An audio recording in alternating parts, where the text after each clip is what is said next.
big conversation around transformation and being, I guess, open to transformation and allowing transformation to take place, right, in our lives. Consciously allowing transformation to take place in our lives. So that's been the theme for this month thus far.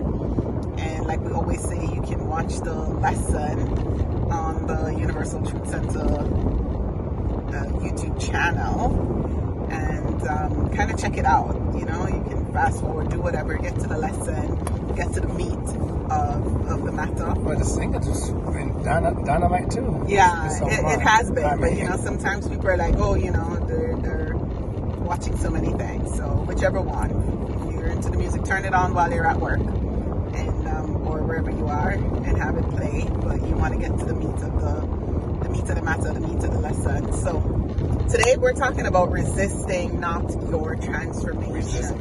Resist not your transformation. And what's up with that title? Why did you go with that title?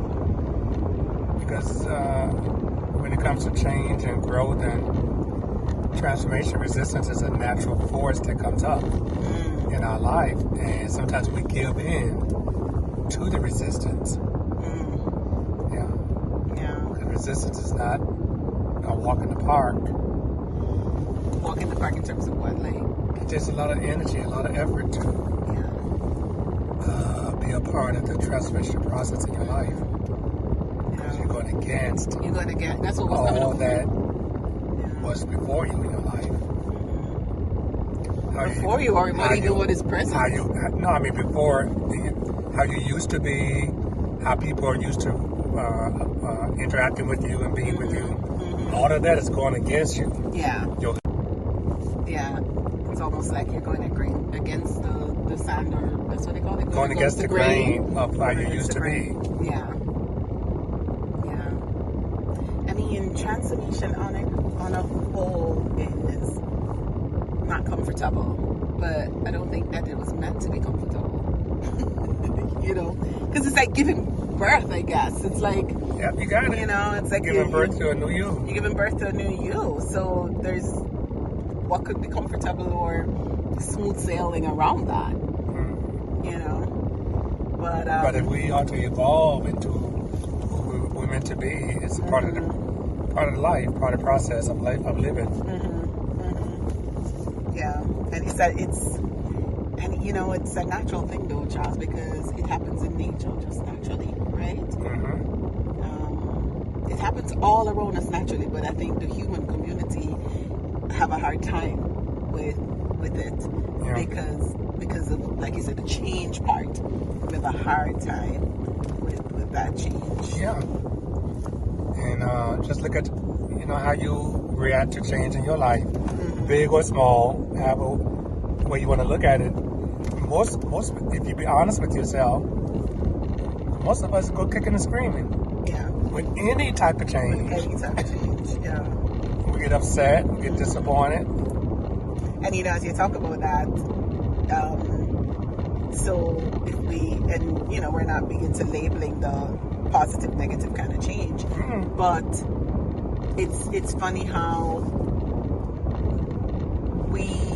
there's things that come up around us as it relates to positive change, and a lot of times we don't like to talk about that because we shouldn't feel it, quote unquote. In the world we shouldn't be feeling this way, even though there's this positive thing that's happening for us. There's a positive thing that's happening in our lives, but we still have emotions, we still have attachments and reaction to it, and we don't process that sometimes in a healthy way if we don't have the space to share or to really process it, so that's even another thing. That's why your community is so important. That could support you, and you need a place to heal and a space to grow. Yes. So And that can look so different for everyone. Correct. But the key is to ensure that you create it in your life. And unfortunately, a lot of times, like I said in my sermon today, your family is not that place for most people. For most people, yeah. Because your family used to you being a certain way, so that they gain benefit from you being the way you've been. Right. Yeah. Yeah, they're not. Even, and it's funny what's coming up for me, even though they see the change, right? They see it happening, they're so resistant to the change that they won't even acknowledge that the change is, the change is happening, or this is not the same person that I've been dealing with. Correct. Because they're so resistant to it. So they're your family might not be the place to celebrate, to honor, to help you to process the change that's happening, And that happens all around. It doesn't really matter. And people, shouldn't feel, and I get it, because sometimes, I might feel that way about my own, and then I really look out and realize that all families go through stuff on that level. Mm-hmm. There's no perfect family, no matter what you're seeing on the ground. And I could have gave my example, because as I think back on my life, I'm so glad I left my family. Because really and truly, I had to leave my family to become who I am today. And that's when you left Chicago to come Yeah, I left out? Chicago. When you left Chicago. When I left Chicago at age 18. Yeah. If not, if I stayed around my family, God bless them, I know I would not be who I am today. Yeah. And a part of you blossoming, a part of you blooming, a part of you opening up means that you have to be in the right surrounding. Yeah. In the right soil. Correct. Receiving the right nutrients. Yep. For that to happen. Right. And sometimes it means physically changing the spot that you're in. Right. And that's a true realistic thing. I think you can say the same thing, right? Absolutely. Absolutely, on many levels, many times over. Many levels, many times over. And it doesn't really mean that you don't, again, go through the emotions of it, because it's like you're cutting the umbilical cord, you're cutting off the attachments in order to flourish, in order to be in the right environment. And as humans, you're going to have emotions around that. So again, you have to spend time processing yourself, taking care of yourself.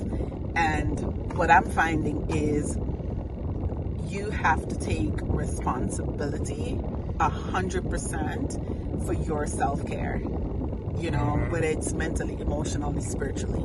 Nobody, no church is responsible for your self-care, mentally, emotionally, spiritually. No, your spouse is not responsible for your self-care, in that essence. I'm not saying if you're incapacitated or anything like that don't step in. But if you are an able body, you have to take 100% responsibility of what's going on in your life and how that's showing up, And sometimes that means you're going to make some moves that not everybody everywhere is going to feel comfortable or love it. But, it needs to happen, But I think that thus far it's been a really good,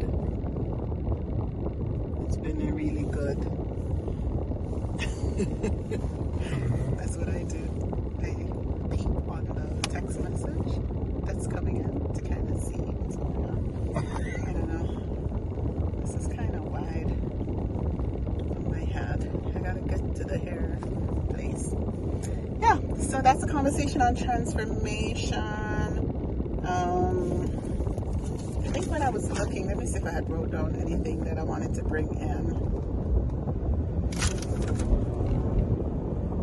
I loved when you said that there's an unlived me seeking to be birthed. Yeah. And I said to myself, I have to live in that question for this week. Yeah.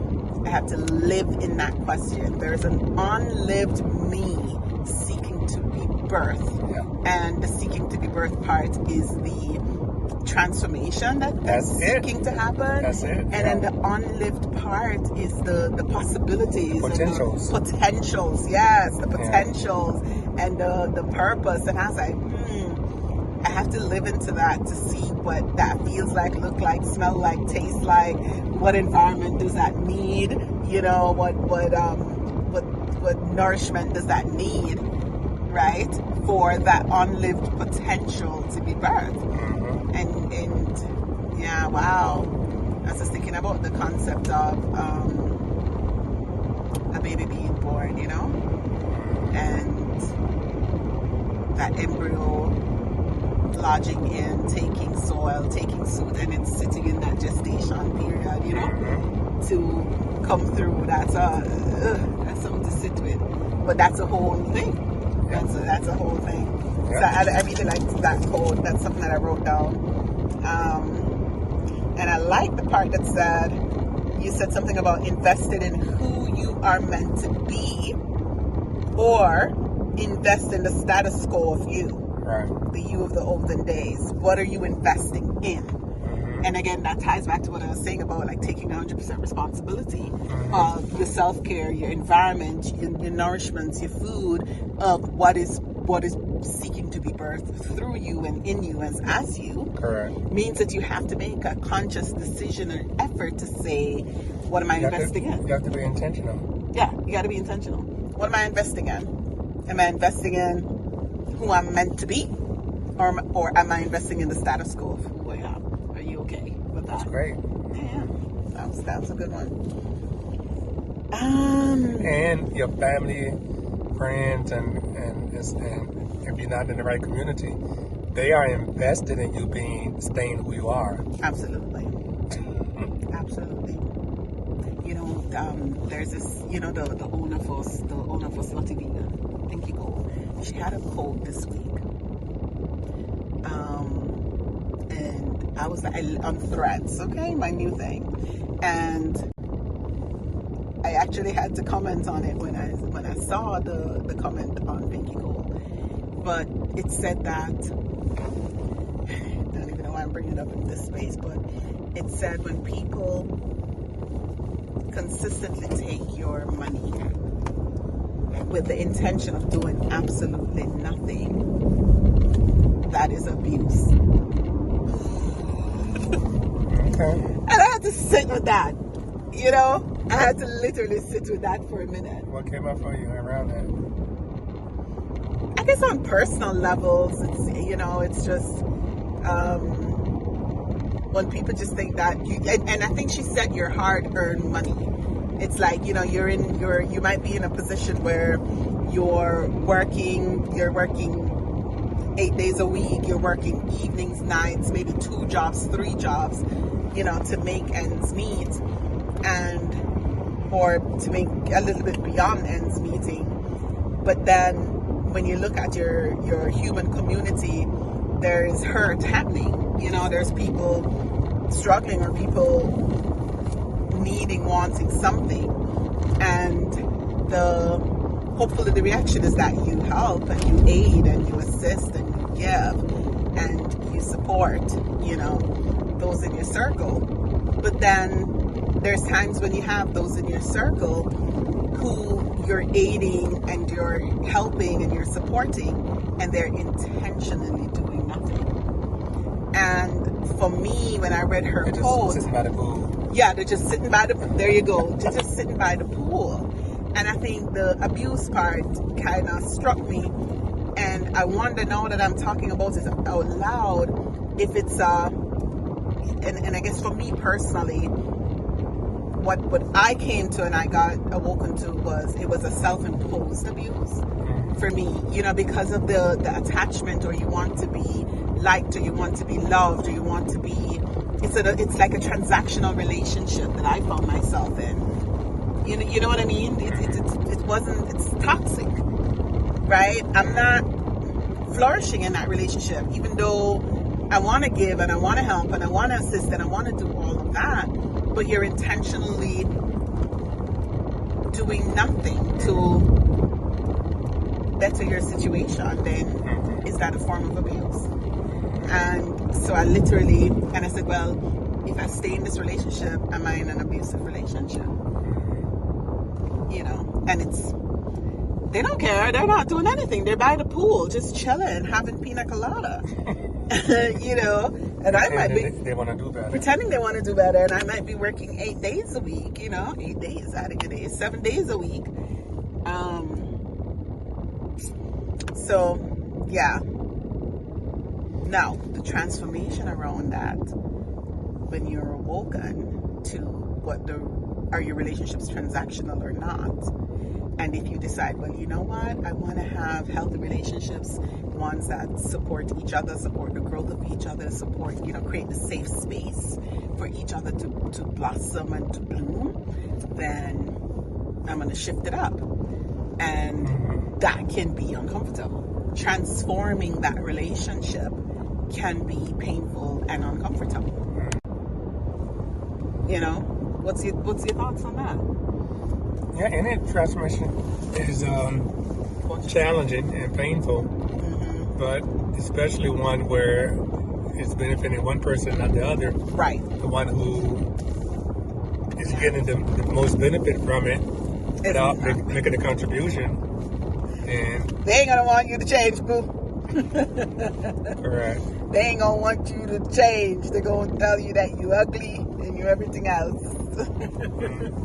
Now they're gonna tell you, you're good just as you are. Just no, seriously. No, that's true. But in some of my instances, it's like, you know, you the ugliest thing. You mean spirited. You this. You that. You that. Because once I figure out that you were serious. Correct. Once I figure out, they're gonna tell you, you don't need to change. Initially, they tell you don't need to change.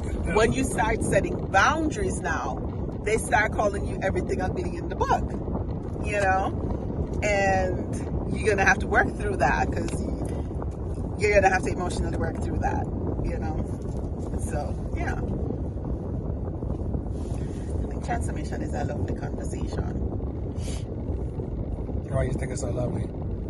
Because it helps us to process life, helps us to process living, and it's big, it's small. You know, the transformation process is big, it's small, it